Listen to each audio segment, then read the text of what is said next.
Hello dear students, welcome to the chapter on equality. Equality in Indian democracy, ये unit 1 है, part 3 है इस book का, जिसमें सोशल और पॉलिटिकल लाइफ के बारे में स्टडी करेंगे, बेसिकली पॉलिटिकल साइंस।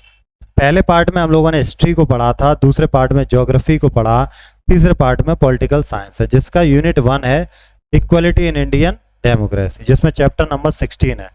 देखिए, इसमें हम लोग बात करेंगे इक्वलिटी इन इंडियन डेमोक्रेसी की, challenge of democracy, issues of equality in other democracy. सबसे पहले ये फिगर हैं डॉक्टर बी आर अम्बेडकर। ये जो थे प्रेसिडेंट थे ड्राफ्टिंग कमेटी के, इंडियन कॉन्स्टिट्यूशन की जो ड्राफ्टिंग कमेटी थी उसके प्रेसिडेंट थे। Dignity refers to thinking of one self and other individual as worthy of respect, यानी कि व्यक्ति का जो आत्मसम्मान है वो अति आवश्यक है। This is what doctor B R Ambedkar said about the dignity and self respect of the individual. ये आत्मसम्मान के लिए और व्यक्ति की खुद की गरिमा के लिए बी आर अम्बेडकर ने इन वर्ड्स को कहा। भाई, गरिमा होनी बहुत जरूरी है। It is disgraceful to live at the cost of one self respect, अपने आत्मसम्मान को गिरवी रख के जीना क्या जीना। Self respect is the most vital factor in life, without it man is a cipher.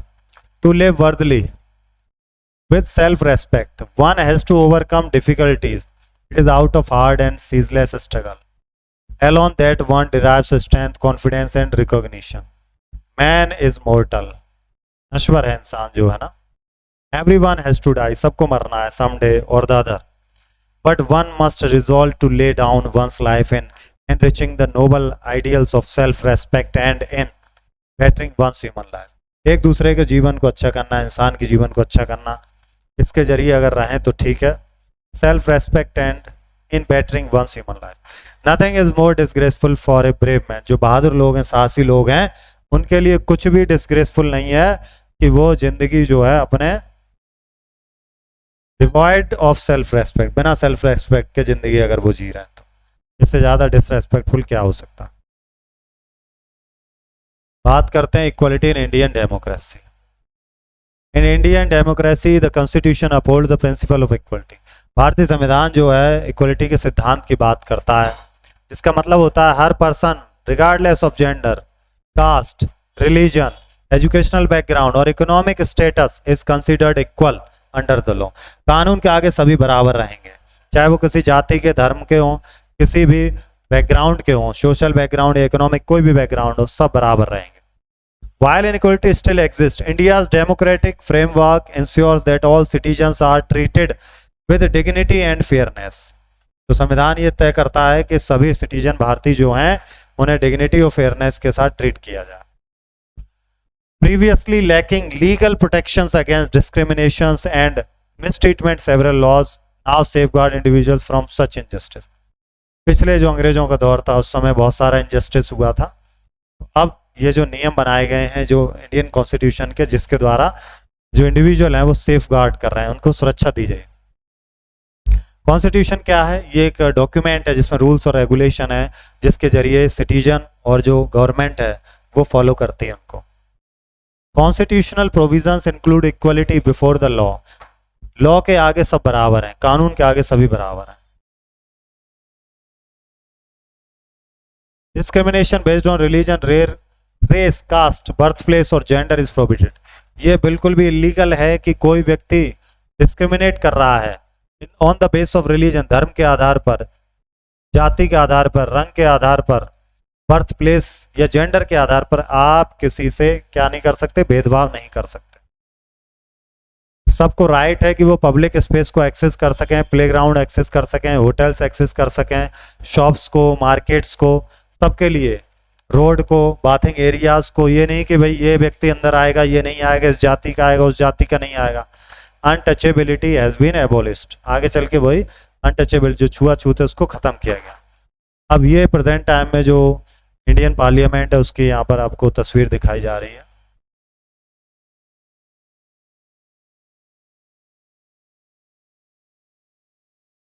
यहाँ कुछ कोर्ट के भी मैटर यहाँ दिखाए जा रहे हैं। One significant government initiative, mid day meal scheme, which provides cooked lunches to children in all government elementary school.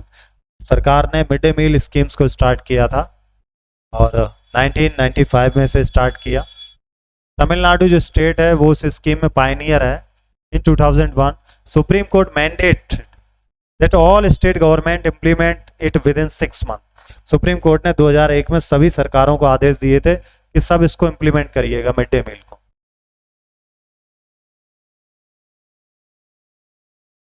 It has increase school enrolment, इससे स्कूल में एनरोलमेंट बढ़े, रेगुलर अटेंडेंस बढ़ी, इकोनॉमिकल डिसएडवांटेज जो चिल्ड्रन है उनको benefit हुआ।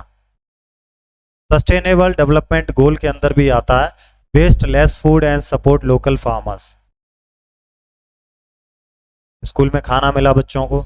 The mid day meal scheme has also contributed to reducing caste prejudices as children from all caste eat together. इससे एक ये भी हुआ कि जो लोगों में पूर्वाग्रह था जाति को लेकर के वो भी दूर हुआ, क्योंकि सभी जाति के लोग एक साथ बैठ के खाते हैं। Dalit women have been employed to prepare the meals. Dalit women को खाना बनाने के लिए रखा गया। Additionally the scheme addresses hunger among poor students allowing them to concentrate better in school. तो स्कूल में वो बच्चे पहुंचे जो जिनके हंगर से रिलेटेड जो इश्यूज हैं फैमिलीज में। While government programs are crucial in promoting equality of opportunity, much remains to be achieved. Despite the positive impact of initiative like the midday meal program on school enrollment and attendance among underprivileged children, significant disparities persist between schools. जो स्कूलों में disparities थी वो धीरे धीरे कम हुई है और बच्चों को पढ़ने का मौका मिला, स्कूल में अटेंडेंस बढ़ी है। तो ये एक इक्वलिटी का आपने एक एग्जाम्पल यहाँ पर देखा। India for equality. अब बात करते हैं issues of inequality in other democracy. जो दूसरी डेमोक्रेसीज हैं उसमें किस तरह के इश्यूज हैं इक्वलिटी के रिगार्डिंग। अब जैसे एग्जांपल दिया है यहाँ पर यूएसए का, ठीक है, जिनके एंसेस्टर जो थे वो एंस्लेव्ड थे, जो अफ्रीका से लाए गए थे, उन्हें बहुत ही इनइक्वलिटी का सामना करना पड़ा। 1950s में उनके राइट्स को इक्वल राइट्स के लिए काम किया गया।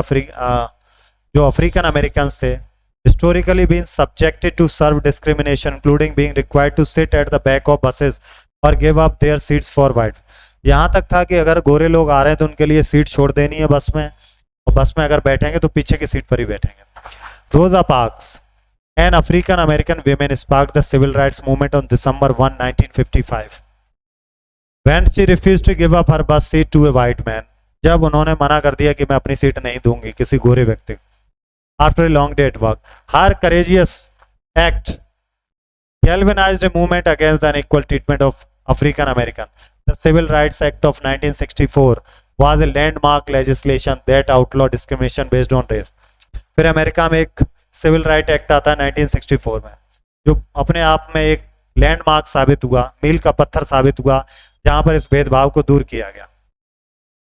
तो जो भी डिसरेग्रेशन था स्कूल्स में अफ्रीकन के लिए, चिल्ड्रन के लिए, उन सबको दूर किया गया। Many African American children attend school resource government schools with fewer amenities, less qualified teachers compare to their white counterpart who often attend well funded private school और हाई परफॉर्मिंग पब्लिक स्कूल।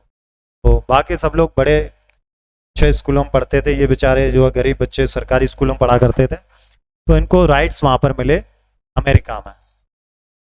अब बात करते हैं हम लोग challenge of democracy के क्या challenge. ये कॉन्स्टिट्यूशन का फ्रंट पेज यहाँ पे दिख रहा है। हालांकि कंट्री हम कह सकते हैं कि फुली डेमोक्रेटिक है, बट उसके बावजूद भी बहुत सारे चैलेंजेस हैं।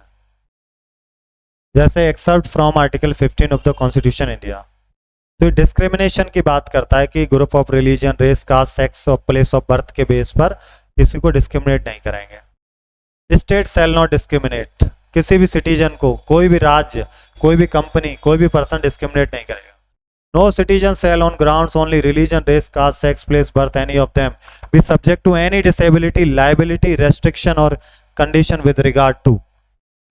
दुकान में जाने के लिए, पब्लिक रेस्टोरेंट में जाने के लिए, होटल्स में जाने के लिए, प्लेसेस ऑफ पब्लिक एंटरटेनमेंट के प्लेसेस में जाने के लिए रोक नहीं लगाई जा सकती। वेल्स का यूज करने के लिए, कुआं, टैंक का यूज करने के लिए, बाथिंग घाट, जो घाट बनाए जाते हैं नदी के, वो नहाने के लिए, रोड्स, प्लेसेस का यूज करने के लिए कोई उन्हें रोक नहीं सकता है।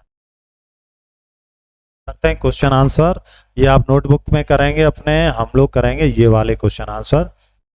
इन India the government has tried to implement in equality provided by the constitution through दोनों तरह से, लॉस के जरिए और गवर्नमेंट प्रोग्राम्स के जरिए। हम लोग कर देंगे इस पर tick. Which was the first state to implement mid day meal? सबसे पहले तमिलनाडु ने मिड डे मील स्कीम को इम्प्लीमेंट किया। Ancestor of African American were the slaves who were brought over from Africa, Africa से लाए गए थे अमेरिका में वो। In USA the civil rights act was implemented in the year 65। In which year the supreme court of India asked all state, किस साल में supreme court ने कहा कि भाई सभी स्टेट जो हैं वो मिड डे मील को स्टार्ट करेंगे? 2001। तो ये चैप्टर हम लोगों ने कर लिया है, बाकी आप ये मैच कर ही लेंगे। Universal adult franchise, central feature of democracy, वो क्या है? वो है equality, unequal treatment, African American, violation of dignity, provision of discrimination, article 15, civil right movement,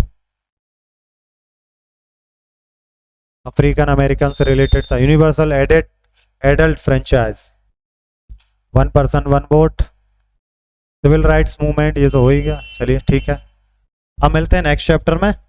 thank you.